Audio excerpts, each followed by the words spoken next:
یہ پہلا اصول. اور اس کے بعد دوسرا اصول کیا ہے؟ فرمایا دوسرا اصول یہ ہے وَابْتَغُوا إِلَيْهِ الْوَسِيلَةَ.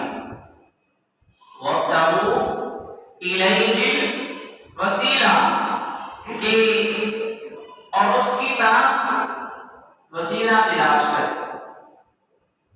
رب تعالیٰ کی طرف وسیلہ تلاش کرے. دیکھیں رب تعالیٰ نے کائنات کو بنایا ہے، اس دنیا کو بنایا ہے. یہ دنیا دار الاسباب ہے، دار الاسباب ہے. ہر ایک چیز کا سبب ہے، ہر ایک چیز کا وسیلہ ہے. ہم دنیا پر آئے ہیں تو ہمارے والدین وسیلہ ہے، ہمارے والدین وسیلہ ہے دنیا پر لانے کے لیے.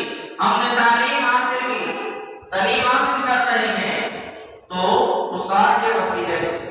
رزق مال جنات ملتا ہے تو کاروبار کے وسیلے سے.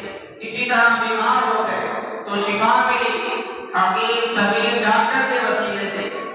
مطلب یہ کہ جو بھی کام ہوتا ہے وہ کسی نہ کسی ذرائع کے